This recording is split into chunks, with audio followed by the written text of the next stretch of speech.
Hola amigos, ¿qué tal? Stuart here from Spain Speaks with the Spain News Update. And one of Spain's most important rivers, the Ebro, has swollen and is threatening to flood one of Spain's biggest cities, Zaragoza. But more about that in just a moment. Firstly, a big thanks to all of the people that left comments on the last video. Lots of comments, lots of debate happening there as usual.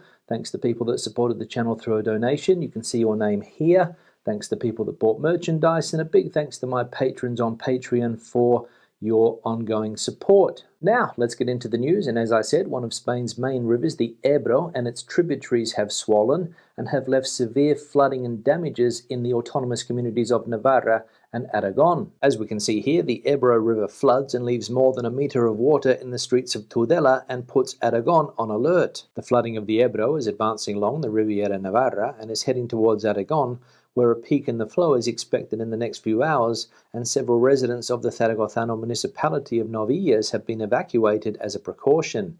The Aragonese president, Javier Lamban, has already warned that a long night is expected. The streets of the Navarrese town of Tudela have dawned waterlogged due to the overflowing of the river as a result of the rainstorm of the last few days and the flooding of the tributaries upstream, which have caused floods and flash floods in previous days in the northern and middle area of Navarra. The water has affected some 20 streets in the old quarter, reaching up to a metre in height, and forcing residents to stay indoors. Those who have to leave their homes for any reason should use boats provided by Civil Protection. So severe flooding in that part of Spain as the Ebro River and its tributaries broke their banks. And bad news for the town of Tudela and surrounding areas, which is an important agricultural area here in Spain. Now an update on European recovery funds here in Spain, and it's good news. And according to El País, Spain is speeding up EU recovery funds after overcoming initial hurdles. Spain has received two pieces of good news in the last 10 days. On the one hand, the EU authorities have endorsed the first disbursement of European funds amounting to 10 billion euros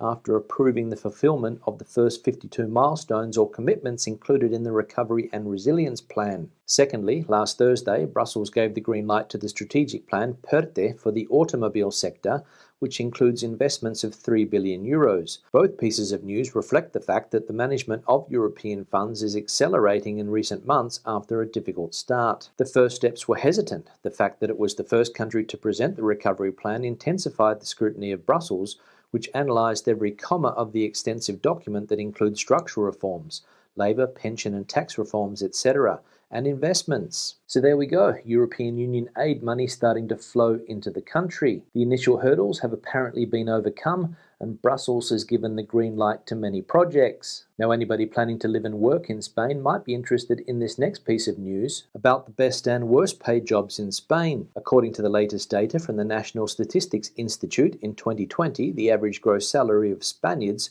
grew for the fourth consecutive year and stood at 2,038 euros. This amount, the highest since the INE has been offering this information, is 2.8% or 56.3 euros above that obtained in 2019. However, this is not all. There are huge differences between region, sex and age, and of course between sectors and economic activities. Here it can be seen that these differences increase strongly from professions where the gross annual salary exceeds 50,000 euros to others where it barely exceeds the minimum interprofessional wage. Thus, the economic activity with the highest annual remuneration in 2019 was the supply of electricity, gas, steam and air conditioning with a gross annual salary of 52,162 euros, which is more than double the national average. It is followed by financial and insurance activities, 44,302 euros, information and communications, 34,641 euros per year, extractive industries, 34,159 euros, and public administration, 31,090 euros. On the other hand, employees in hotels and catering, 14,561 euros, other services, 17,066 euros, and administrative and support services, 17,107 euros, earned the lowest salaries according to the survey. So if you're planning on moving to Spain and working in this country, that's an example of the type of salary you will be earning. Now, as we all know, the COVID-19 pandemic has been particularly hard on primary healthcare here in Spain. And at the weekend, thousands marched to save a primary healthcare system knocked out by the pandemic. Primary care has been knocked out by the pandemic, with fewer outbreaks than hospitals, partly because they are not as good an indicator of the seriousness of the coronavirus, partly because the health authorities do not provide data on their saturation.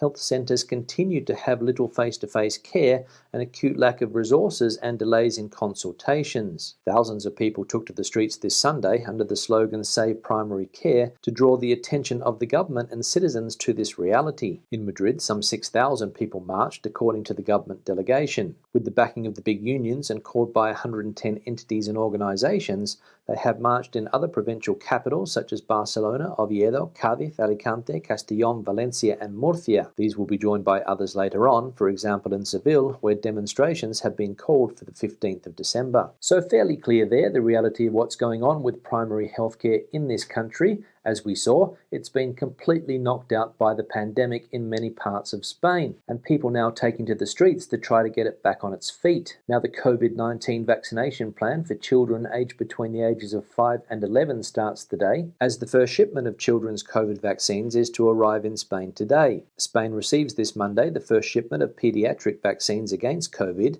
1.3 million doses of vials from Pfizer for children aged 5 to 11 years. Once in Spanish territory, the health department will distribute them to the communities, Ceuta and Melilla, which will begin to administer them on Wednesday the 15th. The vaccination, which will begin with the children most at risk and in the oldest age cohorts, 10 and 11 years, will take place mainly in health centres and places already set up for adult vaccinations such as wards, vaccinodromes and also hospitals. Now let's have a look at a summary of the health situation in Spain, and we can see the accumulated incidence rate for the last 14 days, currently sitting at 323. Hospital pressure remains steady at 4%, and there are 5,569 people hospitalised around the country with COVID, and pressure in ICU currently sits at 11.4% countrywide, and there are 1,056 COVID patients in ICU. Now, if you are like me and you think that politics here in Spain is complicated, then maybe this is the reason why. Spain, the country of 5,000 political parties after adding 1,600 in 10 years. The proliferation of political parties has reached record numbers in Spain. There are 5,000 in round numbers. They are legally active acronyms, registered as such in the Register of Parties managed by the Ministry of the Interior. In the last decade, 1,626 new political brands have been born in our country. They come in all shapes and sizes, in all colours,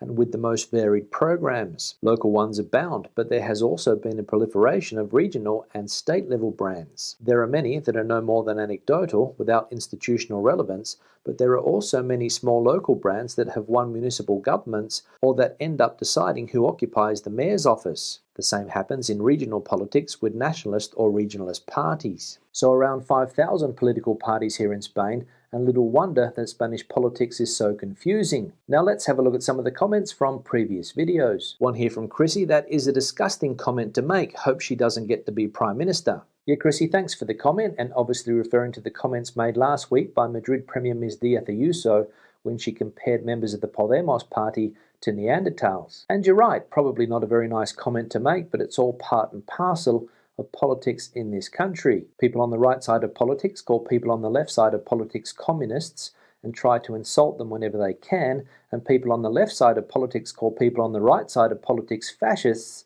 and also try to insult them whenever they can. It's all part of the ideology war that continues in Spanish politics. And will Ms. Díaz Ayuso be a future Prime Minister of Spain? I think she'll have a crack at it. One here from Outer Dodge: "Stu, I was delighted that you quoted Meatloaf, 2 out of 3 ain't bad. That cheered me up. Can't imagine sending a comment about the quality of your video. Must be a slow day for some people." Yeah, Outer Dodge, thanks for the comment, and I'm glad my Meatloaf quote last week cheered you up. I was talking about somebody that complained about the quality of the video I did last Monday. They complained about the image quality, saying that I was underexposed, people couldn't see my face, and I said the quality wasn't too bad because at least you had a nice view and the sound was good. But I don't have a problem with criticism as long as it's constructive. One here from Spain 13: "Low wages, precarious temporary work, very high housing costs in the only cities that generate much work, Madrid and Barcelona. It's not hard to see why birth rates are plunging. Excellent news." Yes, Spain 13, thanks for the comment, and referring to an article that we saw last Thursday that said that Spain's birth rate in 2020 dropped by 5% and the mortality rate was up 17%. And you're right, some of the reasons you mentioned in your comment are the reasons why people are not having children. It hasn't been easy to get a job in Spain, wages in some sectors are low, and it is difficult for young people to emancipate in the big cities here in Spain, Madrid, Barcelona, Valencia. So maybe the government needs to put some of that European aid money on the table and encourage people to have children. I don't know, just a thought. One here from Gordon, just in case anybody doesn't know, the land border from Spain to Portugal is open, but the rules say that a vaccination certificate is not enough, so you need to have a negative COVID test to enter into Portugal. Random stoppages and fines if caught without. No restrictions coming the other way, Portugal to Spain. Yeah, Gordon, thanks for the comment and thanks for letting us know some of the new rules for entering Portugal from Spain that came into force on the 1st of December, I believe. As you said, the border's open, people can travel back and forth freely, but you might need to show a negative COVID test when you enter Portugal, and as you said, random stoppages, and you'll get fined if you don't have one. So Portugal once again starting to crack down on COVID-19, but the good news is that they're keeping the border open, at least for now. One here from Frank, the border between Gibraltar and Spain is open, yes, but the police on the Spanish side asked me for my Residencia card, which I have as I live in Spain and sometimes shop in Gibraltar. If you are a tourist coming into Spain from Gibraltar, they may stop you and ask you for your COVID certificate or vaccination. I also carry mine when I cross in and out of Gibraltar. Yeah, Frank, thanks for the comment and thanks for replying to a comment that we got last week from somebody asking whether the border between Spain and Gibraltar is open for UK passport holders. I said last week that I thought it was open because I haven't heard any news here in Spain about it closing. And if you're not a Spanish resident and you're planning to cross that border, as you said, you may need to show proof of vaccination. So thanks, Frank, for your input and adding to the community. One here from Kulme, startups, digital nomads, law approved. Reduce up to 15% the corporate tax for the first 4 years. The first 100,000 euros of investment in a startup will be tax-free. There will be a 50% investment deduction in the first 5 years. Yeah, Kulme, thanks for the comment, but I'll just say that this law has only been approved by the Council of Ministers. It has not been approved by the Parliament yet.